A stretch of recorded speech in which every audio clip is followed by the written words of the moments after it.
Congress party के खतरनाक इरादों से भरे हुए उनके घोषणा पत्र के संदर्भ में कांग्रेस ने अपनी प्रेस कॉन्फ्रेंस में प्रधानमंत्री जी का जो आभार व्यक्त किया है, हम उसका तहे दिल से एहतराम करते हैं, क्योंकि अब जो कुछ उनके मैनिफेस्टो में लिखा था, उनके अपदस्थ अध्यक्ष को विरासत में मिले हुए उनके स्वर्गीय पिताजी के गुरु सैम पित्रोदा ने ऐसा एक्सरे कर दिया है उस मैनिफेस्टो का कि अब राहुल गांधी जी भी कुछ बोल लें या कांग्रेस का कोई प्रवक्ता कुछ बोल ले, आप सभी जानते हैं अगर एक बार एक्सरे हो जाए फिर कितना भी कपड़े से ढकने का प्रयास करो वो हकीकत सामने आ जाती है। तो वो हकीकत अब पूरी तरीके से खुलकर सामने आ गई है। जिस प्रकार की बातें उन्होंने कही वो मैं कह सकता हूं उनकी पार्टी के एक हाईटेक व्यक्ति ने कही है, जो बड़े दिमागदार माने जाते हैं, who is considered to be the brain behind. So the brain behind has been categorically elaborated the nefarious design of Congress party. इसमें सिर्फ सिंपल सी बात इतनी नहीं है। हर भारतीय, मैं आपसे बताना चाहता हूं, भारत की अर्थव्यवस्था का दुनिया में सबसे बड़ा आधार क्या है कि हम सेविंग बेस्ड इकोनॉमी है। आज पर्सनल डेट में हमारा डेट टू जीडीपी रेशियो दुनिया में सबसे बेहतर है, 43% ऑफ द जीडीपी है। क्यों? कौन सेविंग्स को प्रेरित करता है? दुनिया के बड़े बड़े थिंक टैंक्स ने कहा है कि भारत में परिवार और जो आपकी जनरेशनल मोटिवेशन है वो सेविंग को प्रेरित करती है। यानी आप अपने बच्चों को, उनके बच्चों के लिए विरासत में क्या धन संपत्ति छोड़ेंगे वो प्रेरित करती है। भारत का मूल मंत्र क्या रहता है? एक पीढ़ी मेहनत करके कमाती है, उसके बाद दूसरी पीढ़ी उससे कुछ बनाती है, तब जाके तीसरी पीढ़ी कुछ सुख पाती है, और यह कांग्रेस उस सुख चैन को छीनना चाहती है। सैम पित्रोदा ने यह कहा कि वो अमेरिका से प्रेरित होकर गोल्ड टैक्स लगाने की बात करेंगे। अब मैं पूरे देशवासियों को याद दिलाना चाहता हूं कि इनके मैनिफेस्टो में विदेश की फोटोएं थी जिसका ये खंडन नहीं कर पाए। अमेरिका की बेफलो लिवर की इन्होंने गंदगी का चित्र दिखाकर भारत के पर्यावरण के बारे में बात किया था। अब यह साफ हो गया कि वो फोटोएं किसी गलती के तहत नहीं थी, इनके दिमाग में विदेश की बातें अंकित हैं। और मैं तो उनसे पूछना चाहता हूं, विदेश की कौन सी शक्तियां आपको प्रेरित कर रही हैं? अगर आप ये कहना चाहते हैं तो विदेशों में जो आप उदाहरण देना चाहते हैं उसमें तो 45% तक टैक्स लगता है। आपको पता होना चाहिए, मैं गंभीर विषय की तरफ ध्यान आकृष्ट करना चाहता हूं। आज मल्टीपोलर वर्ल्ड आगे बढ़ रहा है, डॉलर की हार्ड करेंसी के रूप में भविष्य अनिश्चित हो रहा है। 2-2, 3-3 बार उन्होंने अपने रेट ऑफ इंटरेस्ट बढ़ाए, उसके बाद भी काम नहीं हो रहा। यानी विश्व भविष्य में हार्ड करेंसी के रूप में गोल्ड की तरफ आगे बढ़ रहा है, और गोल्ड सबसे ज्यादा भारत में खरीदा जाता है, on an average every year 700 ton. क्यों? हर व्यक्ति गोल्ड खरीदता है। गरीब से गरीब व्यक्ति भी यह कहता है कि चाहे मेरे पास 2 तोला 4 तोला सोना हो, मगर वो तोला सोना होना चाहिए। आप उस बचत के ऊपर क्या 45% टैक्स लगाना चाहते हैं?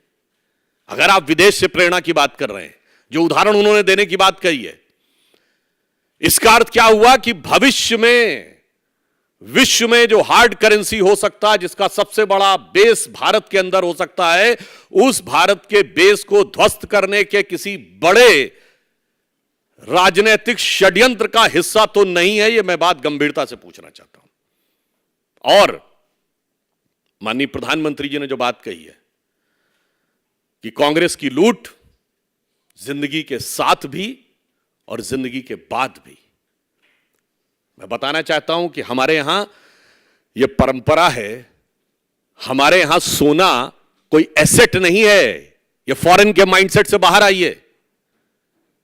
कोई भी हिंदू सनातनी पूजा करता है तो उसमें स्वर्ण रखा जाता है, विवाह होता है तो गरीब से गरीब आदमी हाथ में सोना देता है, और यहां तक कि जब लगता है कि प्राण छूटने वाले हैं तो कहा जाता है यदि घर में सोने का कोई टुकड़ा हो तो वो उनके मुंह में रख दीजिए। किस प्रकार की चीजों के लिए, किस भावना से प्रेरित है? बहुत साफ हो गया, विदेशी मानसिकता से प्रेरित, जिसको भारत की विरासत से नफरत है, वो भारतीयों की विरासत पर गिद्ध दृष्टि डालकर बैठे। मगर अपनी पार्टी की विरासत परिवार के बाहर नहीं जानी चाहिए। ये वो सारे दल हैं कि मेरी पार्टी तो पीढ़ी दर पीढ़ी ट्रांसफर करेंगे बगैर इनहेरिटेंट टैक्स के, मगर आपसे इनहेरिटेंट टैक्स लेंगे। मैं कांग्रेस से पूछना चाहता हूं, एक तरफ माननीय प्रधानमंत्री जी जन धन योजना के द्वारा 54 करोड़ गरीबों के खाते में धन पहुंचाया उन्होंने, और उन खातों में 2 लाख करोड़ रुपए से अधिक रुपया है, और आप जन जन का धन खींच लेना चाहते हैं। अगर 4 करोड़ निर्धनों को आवास मिले हैं, और हमने अपने मैनिफेस्टो में यह कहा है कि अब उसे बढ़ाकर 7 करोड़ करेंगे, मैं देशवासियों से पूछना चाहता हूं, जिस भी शहर में ये मकान है कुछ सालों में वो भी कुछ लाख रुपए के हो जाएंगे, और जब वो अपने बेटे बेटियों को देना चाहेंगे तो उनसे टैक्स लिया जाएगा, क्योंकि तब आप कहेंगे तो कई लाख के हो गए। इसलिए हम बिल्कुल साफ कह सकते हैं कि देश की विरासत पर, जब सांस्कृतिक गौरव विरासत की बात आती है तो उस पर इनकी कुदृष्टि होती है, और देश के जन जन की विरासत पर इनकी गिद्ध दृष्टि है। और अब इसमें कुछ बचाव की कोई गुंजाइश नहीं रह गई है। अब इस पे ये कितनी भी सफाई दे लें, जिसे कहते हैं कि बिगड़ी बात बने नहीं, लाख करो किनकोए, रहीमन बिगड़े दूध को मथे न माखन होए। और अब एक बात साफ हो गई, कांग्रेस की गारंटी क्या है। मैं याद दिलाना चाहता हूं, जब कांग्रेस सत्ता में थी, ये सत्ता में आने के साथ ही क्या काम करते हैं। 2004 में आने के बाद पहला काम क्या किया था, आप जाके चेक करिएगा। पहली कैबिनेट में पहला काम पोटा को रिपील करने का किया था, और उसके बाद देश में जो असुरक्षा का माहौल उत्पन्न हुआ था कि चंडीगढ़ से लेकर चेन्नई तक, गुवाहाटी से लेकर सूरत तक, और पटना से लेकर गया तक, हैदराबाद से लेकर लखनऊ तक, और नागपुर से लेकर जयपुर तक धमाके होते थे। चलती ट्रेन, चलती बस में धमाके होते थे। पार्कों और रेलवे स्टेशन पे लिखा रहता था कि छूना नहीं, धमाके हो सकते हैं, यानी जान खतरे में पड़ने की गारंटी है। और अब जान के साथ आपकी जान और माल दोनों खतरे में पड़ने की गारंटी, यह गारंटी कांग्रेस ने अपने चुनाव घोषणा पत्र से साफ कर दी। मैं पुनः कहना चाहता हूं, कांग्रेस के घोषणा पत्र का जो एक्सरे उनके हाईटेक गुरु ने स्पष्ट कर दिया है, राहुल गांधी के उस एक्सरे का मीनिंग भी साफ कर दिया है, उससे भारतीयों के जान और माल दोनों को खतरे में पड़ने की गारंटी एकदम साफ हो गई है। और मैं ये भी कहना चाहता हूं, एक गंभीर विषय, दुनिया के बड़े बड़े थिंक टैंक्स ने कहा है कि भारत में जो मोटिवेशन है वो परिवार है। अगर कोई व्यक्ति अपने बच्चों को थोड़ी बहुत भी संपत्ति नहीं दे पाएगा तो परिवार को तोड़ने की प्रक्रिया और बड़ी हो जाएगी, बुजुर्गों के सम्मान पर आहत होगा, और जो बच्चे हैं उनके लिए जो उनका हक है वो मारा जाएगा। सिर्फ भारत ही में आपने देखा होगा कि कोई बुजुर्ग दादा या दादी अपने पोते या पोती, नाते या नातिन के लिए एफडी करता दिखाई पड़ता है, आम का पेड़ लगाता दिखाई पड़ता, उसे पता उसकी जिंदगी में उसे कुछ नहीं मिलना है। पर यूएस में नहीं होता ऐसा। मैं मिस्टर सैम पित्रोदा को बताना चाहता हूं, और कांग्रेस के ये जो इंटरनेशनल थिंकिंग वाले लोग हैं, जाके चेक कर लीजिए। अमेरिका में 50 साल पहले 3.3% पर फैमिली था, जो 2.5 पे आ गया, जिसकी वजह से 32 मिलियन हाउसेस बनाने पड़े। $8 ट्रिलियन का उनकी इकोनॉमी के ऊपर वो आया। हमारा 5.3 था, 4.9 पे आया है। अगर हमारा एक कम हो गया, हम अमेरिका जितने पे आ गए, तो 32 हमारे 16 करोड़ मकान बनाने पड़ेंगे। क्या बात करते हैं, ये कौन से षड्यंत्र हैं भारत को उस खतरे में डालने के लिए। माननीय प्रधानमंत्री जी ने जिन खतरों की ओर आगाह किया है वो सामान्य बात नहीं है। और बाद में मैं ये पूछना चाहता हूं, आप देंगे किसको? मैं देश के प्रबुद्ध लोगों से प्रश्न पूछना चाहता हूं। भारत का जो भी नागरिक है, कई पीढ़ियों से रह रहा, उसका कुछ तो है इस देश में। अकाउंट है, उसका घर द्वार है, उसका कोई तो ठीहा है। अगर वो भूमिहीन भी है तो उसके पास कुछ ना कुछ तो है। ये वो लोग हैं जो कहते हैं हम तो अपना कोई रिकॉर्ड नहीं दे सकते। उन्हीं के पास विरासत का कुछ भी नहीं है। तो आप in the name of equitable distribution of wealth किसको बांटेंगे? गंभीरता के साथ कह रहा हूं, विचार करके बताइए। वही जो घुसपैठी है वही तो कहेंगे ना हमारे पास तो कुछ भी नहीं है, हमारे पास ना कोई इनहेरिटेंस है, ना हमारे पास कोई पैसा है, ना हमारे पास कोई जमीन है, ना कुछ नहीं है। तो साहब आपके हिसाब से वो भूमिहीन वाली कैटेगरी में आएंगे। और मैं एक और बात कहना चाहता हूं, आप सभी पत्रकारों से जाके देखिए, राहुल गांधी जी की तथाकथित न्याय यात्रा में सबसे ज्यादा भीड़ कहां पे थी? कांग्रेस के ट्विटर हैंडल से देखिएगा। जब यात्रा गुवाहाटी से शुरू हुई है तो उस इलाके में जो धुबरी, बरपेटा, करीमगंज, बंगाल का मालदा, जाके देखिएगा, यही तो डेमोग्राफिक चेंज वाले इलाके हैं।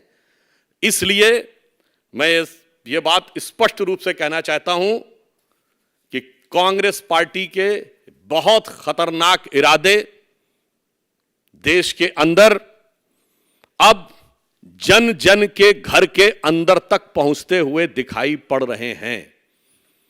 खतरा कितना बड़ा है इसको समझिए कि इंडी गठबंधन का एक प्रमुख दल कम्युनिस्ट पार्टी ये कहती है कि भारत का जो आणविक भंडार है वो समाप्त कर देंगे, न्यूक्लियर वेपन समाप्त कर देंगे।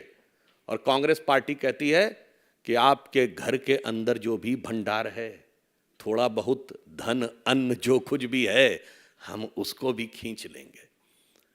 और मैं ये भी पूछना चाहता हूं, हमारे अगल बगल के देशों में तो बड़ी बड़ी कंपनियां काम कर रही हैं, उन्होंने बड़े बड़े एसेट्स बनाए हुए हैं, और आप हमारे यहां ये करना चाह रहे हैं। तो मैं पुनः पूछ रहा हूं कि आप किन चीजों से सोचकर कर रहे हैं, और इसमें आप सबसे ज्यादा हिस्सा किसका मार रहे हैं? और अंत में एक बात और कह दूं, हम सिर्फ आरोप नहीं लगा रहे हैं, सब प्रमाण बोल रहे हैं। देश के संसाधनों को खींचकर किसको दिया जा चुका है, देंगे की बात नहीं है। डॉक्टर मनमोहन सिंह जी के जिस बयान के बारे में वो ये सफाई देने की कोशिश करते हैं कि देश के संसाधनों पर पहला हक मुस्लिमों का होगा, तो ये कहते नहीं, कर चुके हैं। आज मैं आपसे पूछूं कि भारत सरकार के किसी भी विभाग के बाद कौन सा ऐसा गैर सरकारी संस्थान है जिस पे सबसे ज्यादा जमीन है? तो वह वक्फ बोर्ड। और ये नेहरू जी, इंदिरा जी, राजीव जी से मनमोहन सिंह जी की सरकारों और नरसिम्हा राव की सरकारों ने ग्रेजुअली इतना स्ट्रांग करके उसको स्थापित किया है। तो आप संसाधनों पर हक देने की बात का बचाव नहीं कर चुके, दे चुके हैं। सरकार के बाद सबसे ज्यादा अगर लैंड है तो वक्फ बोर्ड के पास है। इसलिए मैं अंत में सिर्फ यह कहना चाहता हूं, आगे बहुत अंधेरा है और संभल कर चलना है, क्योंकि ये वो शक्तियां हैं जिन्होंने देश की वास्तविक शक्ति कभी उभरने नहीं दी। जो देश हमारे साथ आजाद हुए थे वो कहां से कहां पहुंचे, और आज जब मोदी जी के नेतृत्व में देश अपनी वास्तविक शक्ति के साथ उभरना चाह रहा है, तो न जाने कौन सी जानी और अनजानी शक्तियों के द्वारा यह सिर्फ भारत को नहीं, भारत के हर खास और आम को, हर गरीब को, हर माता बहन को के पास रखे हुए स्त्री धन तक, हर गरीब के घर में रखे हुए उसके द्वारा बनाए गए छोटे से मकान तक पर इनकी दृष्टि है। और मुझे पूर्ण विश्वास है कि देश की विवेकपूर्ण जनता इन सारे विषयों के ऊपर गंभीरता से विचार करके बात करेगी। और अब एक्सरे इज कंप्लीट, अब वो सीटी स्कैन और एमआरआई भी करा लें तो अब बचाव की कोई गुंजाइश नहीं है।